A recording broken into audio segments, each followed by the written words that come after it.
Ahí estoy grabando de nuevo. Vamos a ver qué pasa. Un experimento. Entonces les decía, uno querría un poco más, ¿no? Que solamente saber cómo proyectar sobre una coordenada. En general las distribuciones que uno trata de eh, simplificar, reduciendo la dimensión, no son tan bonitas como esa nube de puntos que dibujamos recién, ¿no? Entonces surge la idea de generalizar, esencialmente de generalizar el teorema de Hoja. Perdón, con esto, o sea, lo único que estamos haciendo, o sea, con esta manera de aprendizaje lo que estamos haciendo es aprender las componentes principales.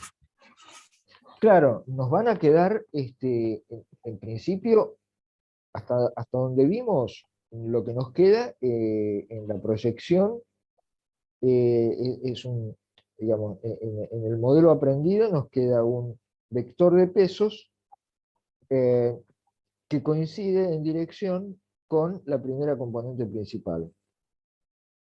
Eso es lo Sí, que tenemos hasta ahora. sí. Es decir, Porque, sí, porque había un algoritmo que te sacaba las componentes principales, pero es muy pesado. Si son muchas las dimensiones. claro, esto no es muy pesado. Ahora vamos a ver cómo se generaliza y vamos a ver que es un, qué sé yo, comparado con el backpropagation es nada computacionalmente. No, pero lo que digo es, ¿no había un algoritmo que sacaba las componentes principales? No basado en redes neuronales. Claro, Ah, sí, sí, por supuesto. pero era muy pesado si eran muy grandes las dimensiones. Sí, Ok. exactamente. Este, Esto es recontra liviano, digamos, comparado Esto es con el otro. liviano. Este, Perfecto. Desde el punto de vista de lo que se entiende por complejidad en aprendizaje conexionista, en aprendizaje de redes neuronales, ya te digo, es mucho más, ahora vamos a ver, pero es mucho menos extensivo computacionalmente que, por ejemplo, un backpropagation o un gradientes conjugados. Buenísimo. Buenísimo. Bueno, entonces, lo que queremos es decir, bueno, supongamos que las cosas no son tan bonitas en la distribución y que con una sola dirección yo no me alcanza, pierdo mucha información. Tampoco pretendo reducir tanto, tal vez no necesito tanta reducción de dimensión. Lo que necesito es una reducción razonable, un m razonablemente menor que n, y una cantidad de información en la salida que me sirva para determinada aplicación, la que sea. Entonces el esquema es este, ¿no? Uno tiene de nuevo P coordenadas y, y ahora se plantea, bueno, busco M componentes principales, M de mamá, ¿no? Por lo tanto, quiero que la transformación me lleve de R a la P a R a la M. Acá utilicé una notación contando la salida desde cero, así que vamos desde Y0 hasta YM-1. Estos serían los pesos. Bueno, la estructura es obviamente la de un perceptor lineal. Entonces, ¿cómo se activa la red? ¿Cómo se la pone a funcionar? Bueno, de la manera previsible, ¿no? Este, Haciendo la clásica proyección de la entrada sobre los vectores de peso.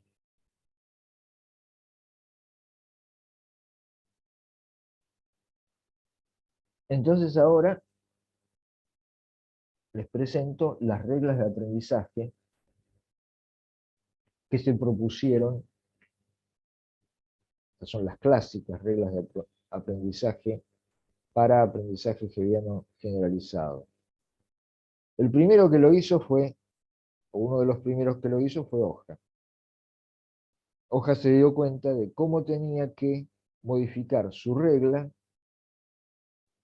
la que vimos al principio, para que fuera capaz ahora de extraer ya no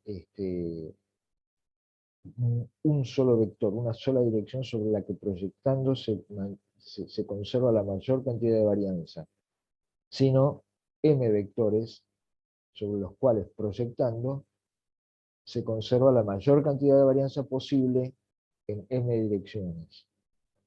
Y lo que propone Hoja es esto. Fíjense,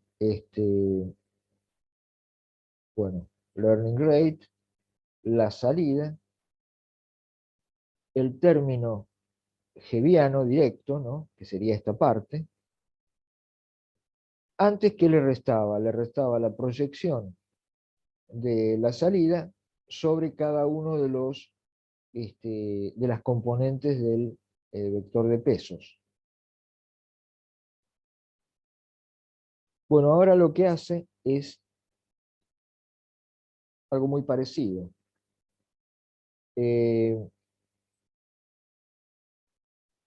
Está queriendo calcular cómo va a modificar este, la componente iésima. En realidad ahora tenemos dos subíndices, ¿no? J indica la unidad de salida. I indica la unidad de entrada, es decir, W sub JI es la conexión, el peso, desde la unidad de entrada I a la salida J. Y él dice, bueno, término hebbiano, y ahora como término de feedback inhibitorio, le vamos a restar cada una de las proyecciones de cada una de las salidas,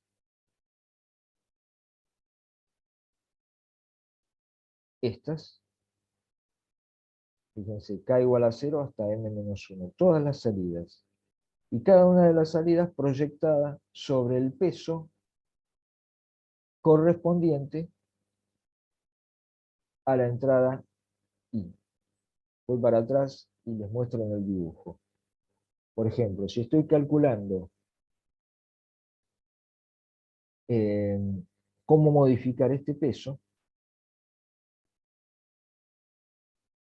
tengo que hacer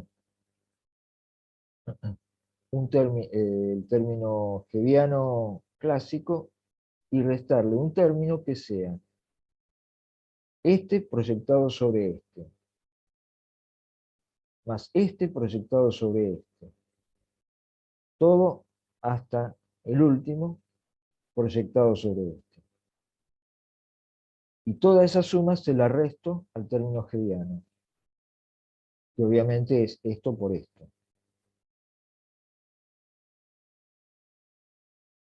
Veamos, ¿qué pasa si m es igual a 1? Tenemos una suma acá de k igual a 0 hasta 0. Es decir, vamos a tener,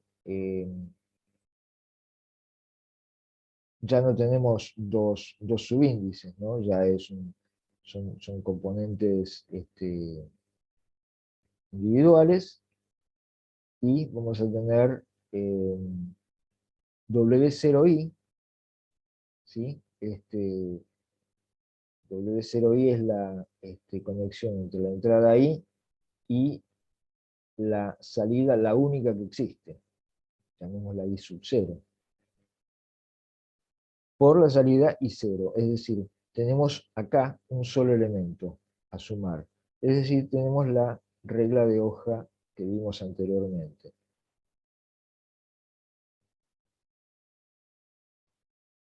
Ahora vamos a ver un poco ¿Qué significa que esté haciendo esto? Está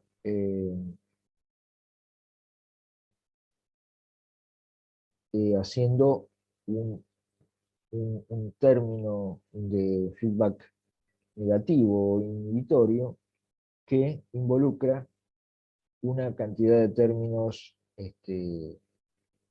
digamos, de retroproyecciones de las correspondientes salidas a la entrada desde donde sale cada uno de los pesos. Ahora vamos a ver un poco la interpretación de esto, ¿no? Más o menos por la misma época aparece el segundo nombre, la segunda persona importante en esto, ¿no? Que es Sanger. Y Sanger se gana la fama, digamos, diciendo no, haciéndole un pequeño cambio a esta regla, eh, obtenemos mucho más. Obtenemos más. Y miren lo que propone Sanger. Dice, bueno, modifiquemos de acuerdo a un término de feedback positivo, Hebbiano, puro, y agreguémosle un término de feedback negativo. Pero el término de feedback negativo, hagamos lo mismo que hoja, pero cuando estamos calculando el cambio en el peso de la entrada I a la salida J, hagamos que el feedback negativo sea las proyecciones de cada salida sobre el respectivo peso que conecta con esa entrada I, pero no sumemos todas estas retroproyecciones. Solamente sumemos desde K igual 0 hasta J. Es decir, desde K igual, desde la primera hasta la salida correspondiente a ese peso. Fíjense, a ver, veamos un poco. Si estoy calculando, si tengo una sola salida, otra vez, esto es K igual a 0 hasta 0, acá me queda solamente la retroproyección de la salida única sobre el peso correspondiente. Ahora, vuelvo para atrás al dibujito. Supongamos que estoy calculando esta.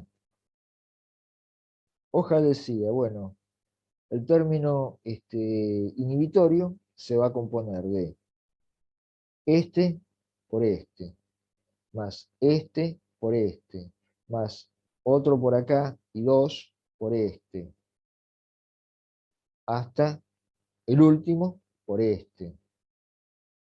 No, Sanger dice, no, si estoy calculando el cambio a este peso, el término excitatorio es siempre este por este, ¿no? Es Hebbiano.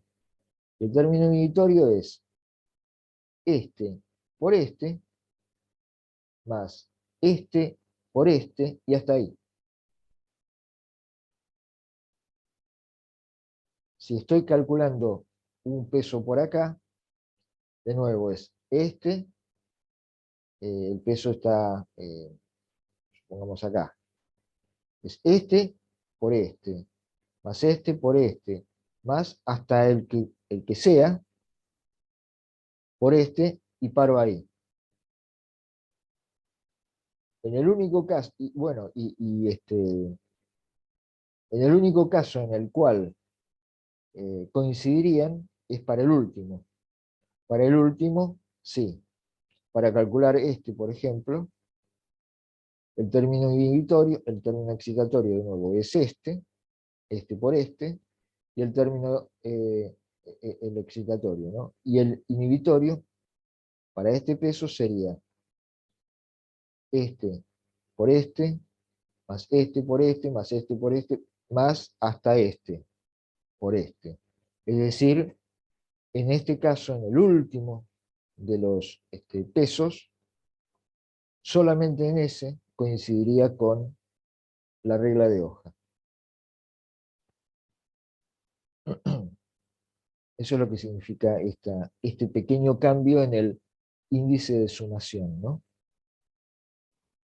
Y eso, o sea, ¿cómo te das cuenta que eso es, o sea, po- n- n- Tal vez me vas a preguntar algo de la transparencia que viene. ok, ok, no, no digo nada. Sigue, sigue la cosa. Ah, listo, listo. Eh, entonces, eh, el razonamiento que nos va a permitir entender un poco esto es este. Esta reglita de Sanger, o Sanger, o Sanger, ¿no? Eh, se puede reescribir de esta manera. El delta de WJI es la learning rate por, eh, bueno, la salida por, ahora hacemos esta transformación. En vez de poner X, ponemos X'.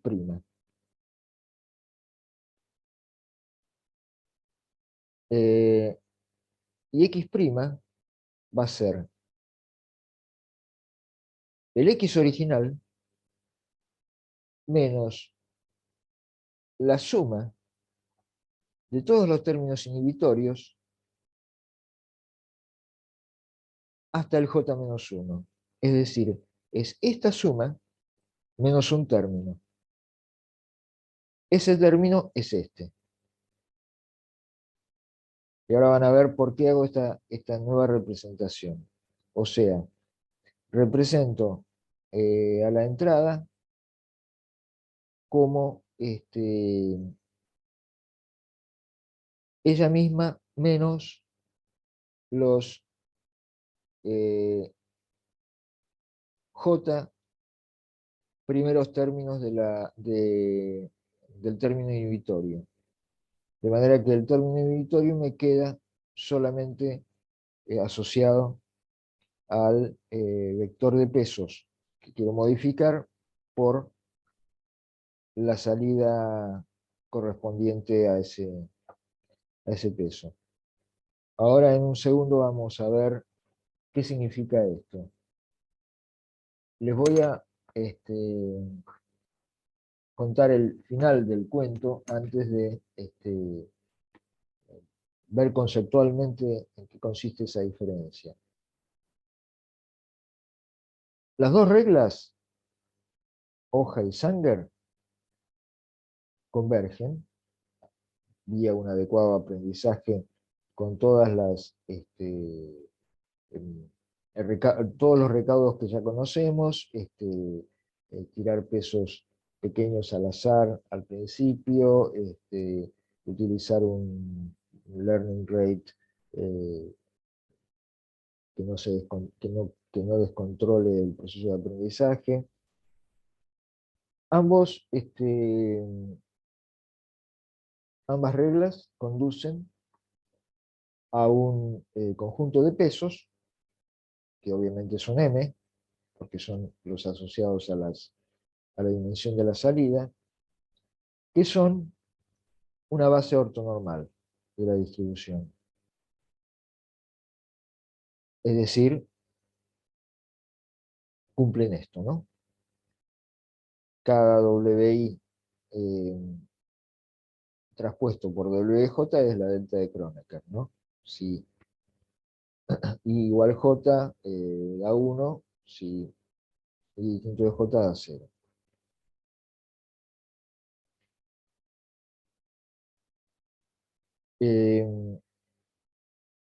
Base ortonormal del espacio de entrada, ¿no? No de la distribución en particular, sino del espacio de entrada. Eh,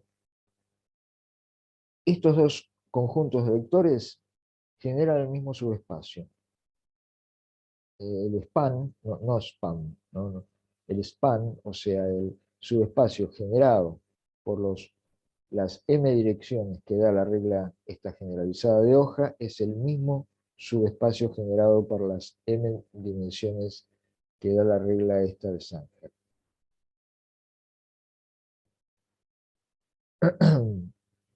Ahora bien, esta es la parte conceptual, más delicada, ¿no? La diferencia es muy simple. Sanger extrae las primeras componentes principales, las primeras m componentes principales. Hoja no. Dirán, ¿cómo? ¿En qué quedamos? Lo que hoja extrae, es decir, estos vectores, estas m direcciones que obtiene la regla de hoja, genera un subespacio de m dimensiones equivalente, el mismo subespacio, que generan las m direcciones de Sanger. Pero esas m direcciones de hoja no están ordenadas. Es decir, las m direcciones de Sanger proveen en orden las direcciones de las m primeras componentes principales. Es decir, me dan un conjunto de direcciones sobre las cuales yo sé, sobre cuáles tengo que proyectar para tener más varianza en la salida que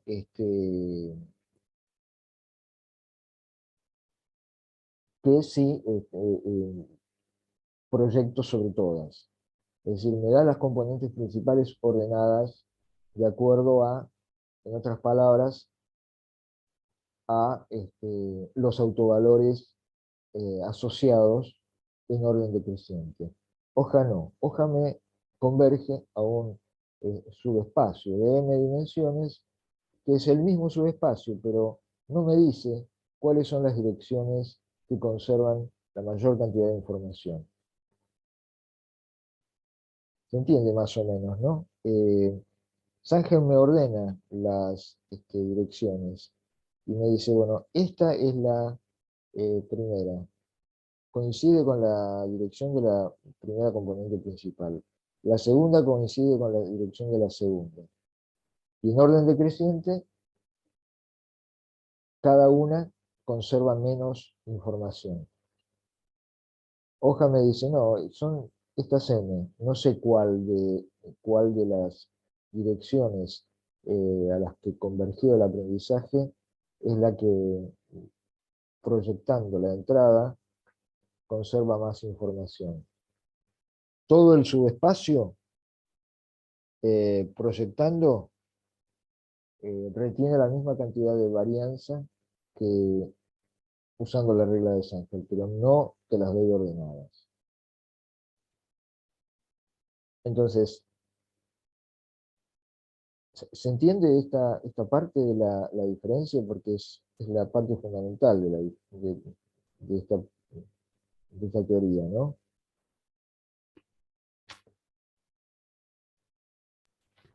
Sí. ¿Lo ven? ¿Lo ven? Por lo menos el enunciado de cuál es la diferencia. Hoja me Claro, no da, sé por qué las da ordenadas, pero sí, bueno. pero vos siempre sos ansioso, porque es lo que viene. Ah, ok, ok. Este, por eso dije, les cuento primero el final de la historia. Este, Hoja me da m direcciones. Son las m mejores direcciones, pero combinadas. Ese subespacio de m dimensiones es el mejor, el que más información retiene. Sanger no. Sanger me dice, además de ser el mejor subespacio, yo te puedo decir cuáles son las mejores direcciones en orden decreciente de esas m direcciones que te estoy dando. Y veamos por qué las ordenadas, justamente. Hagamos un razonamiento también por inducción. Supongamos que las WJI, los WJI ya convergieron en el caso de las K primeras componentes principales. O sea, para las salidas J desde 0 hasta K-1, ya convergieron a las respectivas direcciones. Voy para atrás para mostrarles el dibujito. Es decir, estamos suponiendo que eh, este conjunto de vectores que van a I0 ya están en la dirección de la primera componente principal. Este otro conjunto de vectores que van a I1 están en la dirección de la segunda componente principal. Todo hasta K-0, digamos, K-1. Entonces, asumiendo eso como hipótesis inductiva, veamos qué pasa con la Késima. Habíamos dicho que descomponíamos, que representábamos la entrada a la unidad K como una XY' que se componía de la entrada original menos las retroproyecciones de las unidades de salida hasta la Jésima, perdón, hasta la K-1ésima, es decir, la anterior a la del peso que estamos de la unidad que estamos calculando, y nos quedaba el término inhibitorio partido en esta parte que la incluíamos en la entrada y el último término de toda esta suma. O sea, esto. Esta es la nueva representación de la entrada. Estamos mirando la entrada de esta forma, no estamos alterando la regla, porque la regla, lo único que hacemos es agrupar de distinta manera, a efectos de poder observar lo que pasa.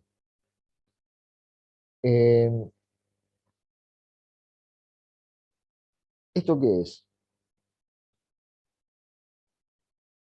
Bueno, acá lo estamos escribiendo como vectores, ¿no? Directamente, estos ya son vectores, ¿no?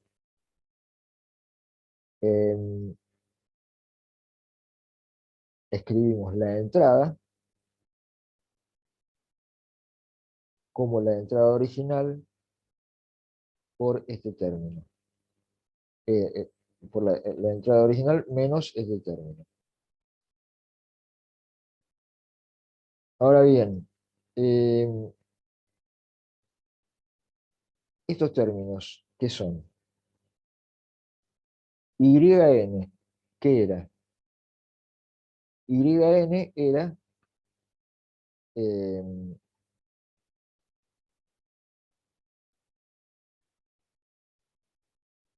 era esto, ¿no? Era la proyección, por el funcionamiento de la red, ¿no? Era X, la entrada, por los pesos WI traspuestos, ¿no?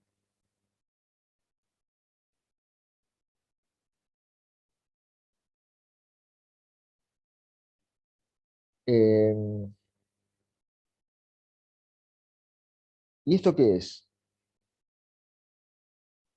Estas son las proyecciones de la entrada sobre las K-1 primeras direcciones, componentes principales. estos son los factores que representan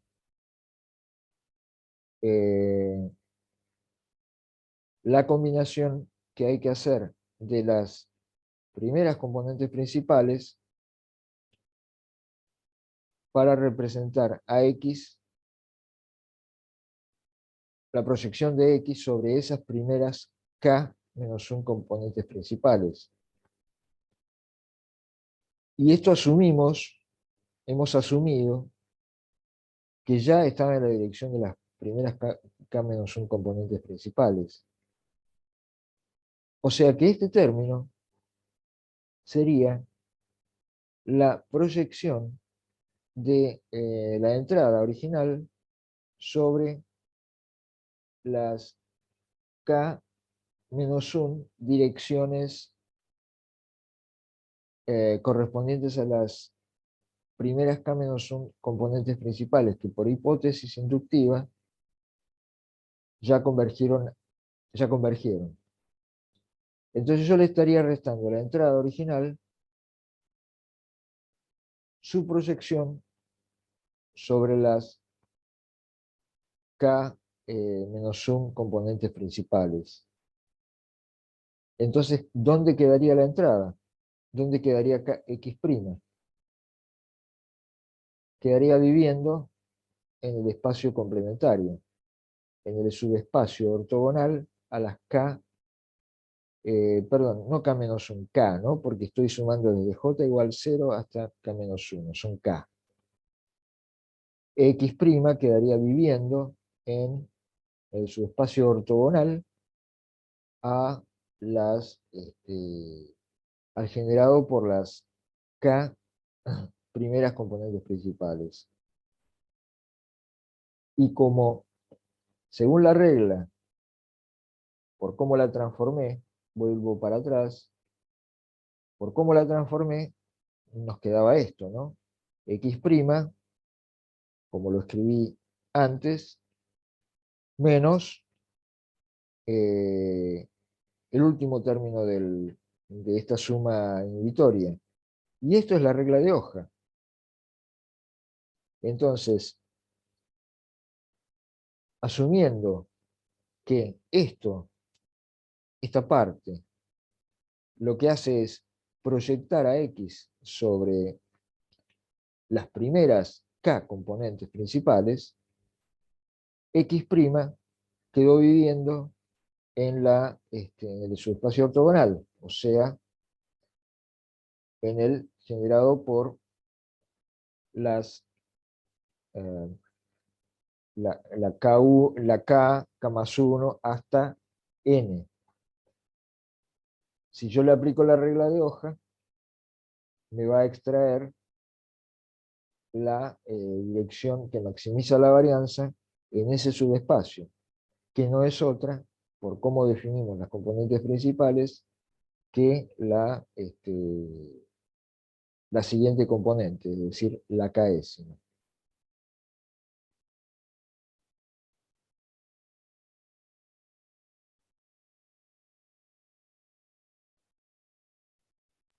Perfecto. Retorcido, ¿no? Bueno, dijiste perfecto. Sí. Todos estarían en condiciones de decir perfecto, porque eso sería fantástico. O sea, yo en esta parte, siempre que lo tengo que explicar, entro a temblar, porque igual ahora lo voy a repetir, ¿no? En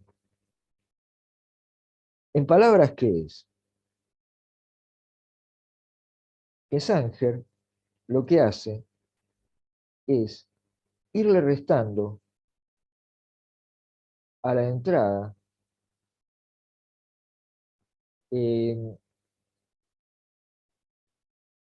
sus proyecciones sobre las componentes principales que están a la izquierda, digamos. ¿Sí? Al hacer esto, la entrada va quedando reducida solamente porque, digamos, como la representación es, en términos de em, bases ortogonales, entonces los subespacios se suman en forma directa. Cualquiera de las entradas se representa por la suma directa de elementos que viven cada uno en uno de los subespacios generados por cada una de las coordenadas, de las dimensiones. Entonces, si yo le voy restando eh, los subespacios asociados a las componentes principales que voy encontrando, el, el X que queda va quedando circunscrito a subespacios cada vez más chicos. Entonces, cada una de los pesos va convergiendo a la primera componente principal con respecto a ese subespacio, que es un subespacio que va perdiendo dimensiones eh, progresivamente. Cuando llego a la última no tiene más que encontrar la componente principal con respecto a un espacio de una sola dimensión.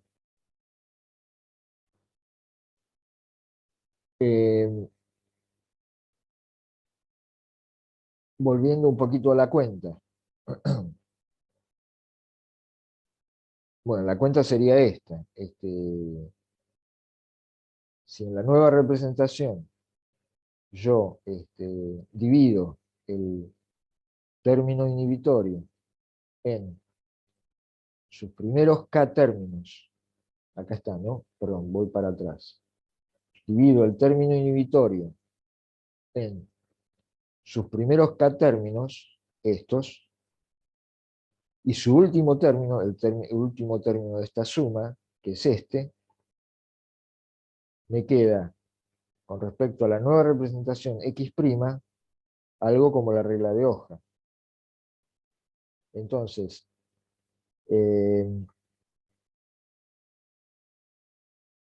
lo que vi, y que ahora lo repito, en el razonamiento de la diapositiva siguiente, es que progresivamente este X' va quedando circunscrito a subespacios cada vez más chicos. Finalmente, estoy aplicándole siempre la regla de hoja a algo que vive en un subespacio cada vez más circunscripto, porque le resté las proyecciones sobre las primeras componentes que por hipótesis inductiva ya las encontré. Entonces eso es esto. El término inhibitorio es este, y yo lo que hago es bueno, aplicar la definición, pero para los primeros k términos, la salida es, por definición, la entrada por el W traspuesto, pero como asumimos que estas ya son las primeras k componentes principales, este es el coeficiente correspondiente a este vector en la representación de X en esa base de componentes principales, o sea, esto vive, como les decía, en el subespacio generado por las k primeras. Por lo tanto, todo esto, es decir, X', va a quedar circunscrito al subespacio complementario. Y entonces, aplicando esta regla, que es como queda, eh, es como aplicar hoja en el subespacio complementario que queda, por lo tanto me extrae la siguiente componente principal, o una dirección que coincide con la siguiente componente principal. ¿Por qué digo que coincide y que no es la primera componente principal? Está claro que si, bueno, Sanger, si converge, si puesto en funcionamiento, converge adecuadamente, siempre les va a dar resultados casi perfectamente reproducibles. Lo que puede variar, porque da direcciones, no sentidos, es decir, los vectores que da pueden apuntar en una dirección o en otra. Pueden tener cambios de signo, pero las direcciones son siempre las mismas. Hagan la cantidad de corridas que hagan. Hoja no, hoja va a dar distintos conjuntos de vectores eh, dependiendo de los valores iniciales. Los vectores que obtiene hoja pueden ser distintos. Van a dar la misma cantidad de varianza proyectando sobre todos, sobre los M, la misma cantidad de varianza que Sanger, pero pueden ser otros vectores.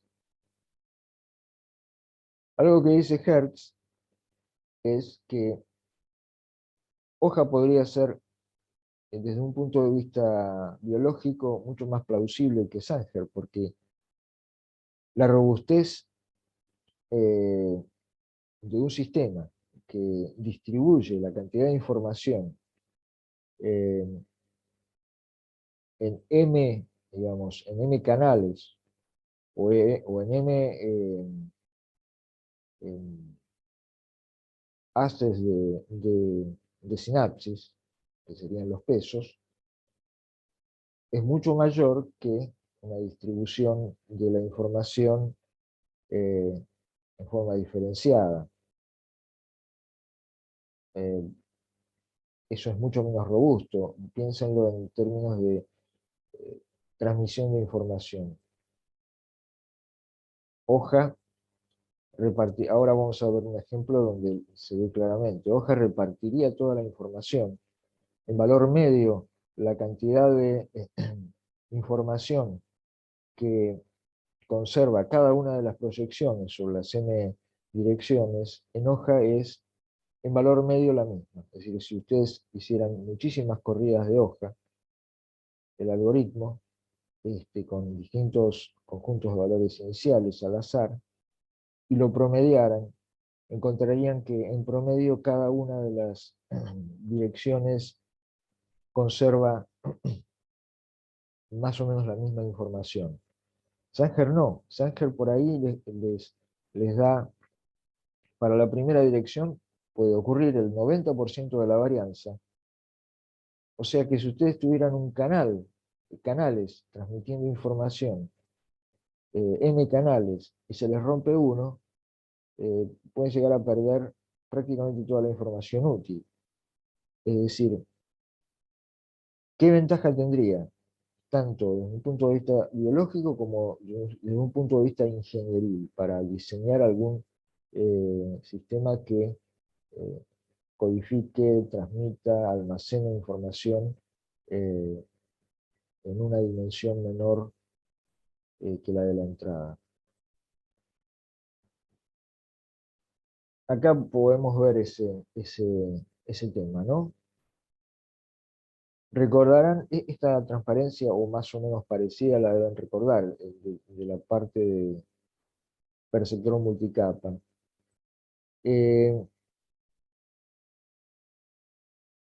¿Se acuerdan de esto, no? Era el principio el autoencoder más simple que puede haber.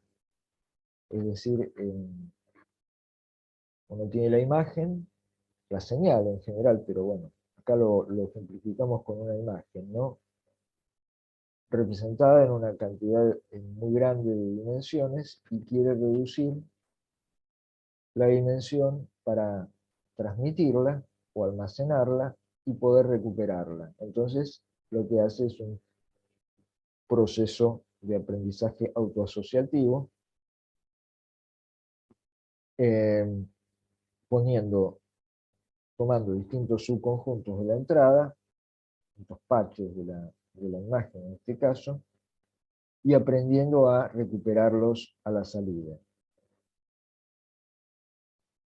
Y en la capa oculta encontraba una representación comprimida de la señal original, con un M adecuadamente menor que la dimensión original, tan menor como la información que uno está interesado en recuperar, o la calidad de la imagen que uno está interesado en recuperar en este caso.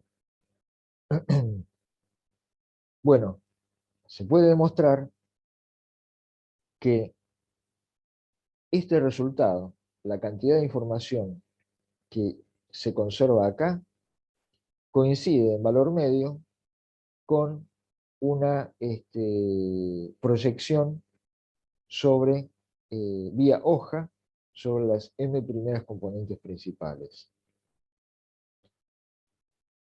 Vía hoja. No Sanger, ¿por qué? Porque este autoencoder, a base de un perceptrón multicapa, otra vez, en valor medio, cada una de estas unidades va a conservar la misma cantidad de información. Es decir, no hay ninguna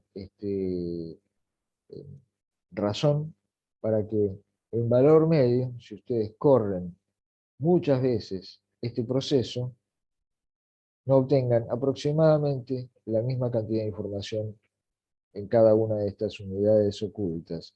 Lo cual es útil, porque si, otra vez, si ustedes tuvieran que transmitir video con un, por ejemplo, video, con con un algoritmo que les pone el 90% de la información en la primera neurona acá, bueno, se les arruina este canal y perdieron el 90% de la información. Eh, es decir, es lo que hace a la robustez de una codificación, ¿no? De un proceso de compresión.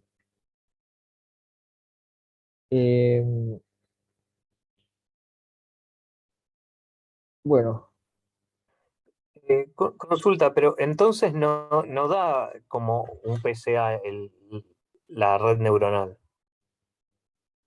no, la red neuronal lo que da es un subespacio donde la señal de entrada está comprimida, eh, conservando la misma cantidad de información que si hiciéramos un PCA, pero yo Ah, no puedo distinguir cuál de estas unidades es la que trae, eh, cuáles son las más críticas, digamos. Digamos, yo pero tengo, hay unidades más críticas, digamos. y en Ahí valor no las medio puedo sí, distinguir. puede haber, Ah, pero yo no lo sé. Digamos, me dice que poniendo M acá, lo mejor que obtengo, lo obtengo con esto, igual que si aplicara hoja. Pero si yo le digo, bueno, pero yo no quiero M, me resultó mucho, quiero M sobre 2. Ah, no sí, sé, no sé, vos querés tirar la mitad de estas, no sé, este, encomendate. En cambio, Sanger me dice, no, ¿querés tirar la mitad? Bueno, este, tirá desde M sobre 2 más 1 hasta M, ¿no? claro, Eh, me las ordena. claro. Este, Buenísimo. bueno, esa es la idea central. Eh, estos algoritmos son muy útiles cuando uno eh, tiene un modelo, lo vamos a ver después, un modelo, por ejemplo, es muy típico esto, el modelo que vamos a ver la clase que viene, que es una red em, autoorganizada, son las redes de Cojones, son como mapas em, con características topológicas interesantes. Eh, Muchas veces son útiles si la dimensión eh, no es, son muy sensibles a la dimensión de entrada. Con dimensiones muy altas no logran los ordenamientos que se esperan. Y lo que se usa muchas veces para reducir la dimensión de la entrada, para hacerlo de forma conexionista, obviamente, como decíamos, seguramente hay algoritmos que pueden llegar a ser pesados. Fíjense que estos algoritmos, tanto Hoja como Sanger, son muy livianos, son unas cuentas bastante fáciles, sumas y multiplicaciones. Muchas veces se usan estos algoritmos que vimos para reducir previamente, hacer un preprocesamiento de la información previo y reducir esa dimensión para después utilizar el modelo posterior que uno ya tiene elegido y que considera que es relativamente sensible, es decir, que no se va a bancar tanta dimensión en la entrada. Así que bueno, esta es esta fue la clase de hoy. Eh, bueno, em, preguntas.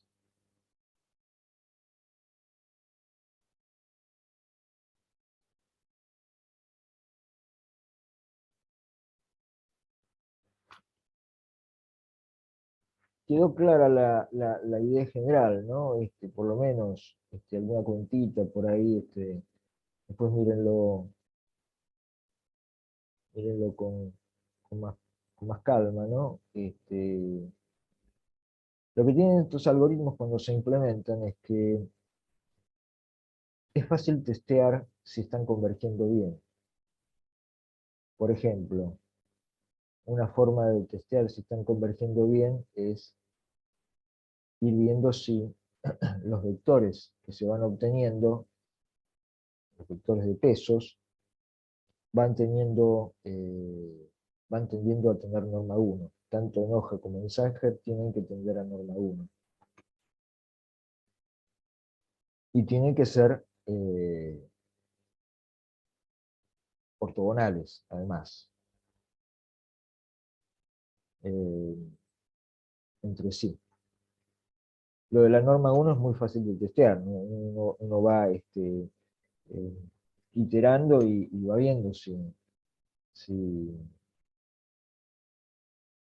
si todos los vectores de pesos van tendiendo a norma 1, quiere decir que el algoritmo está bien encaminado, ¿no? Eh, bueno, voy a cortar la grabación.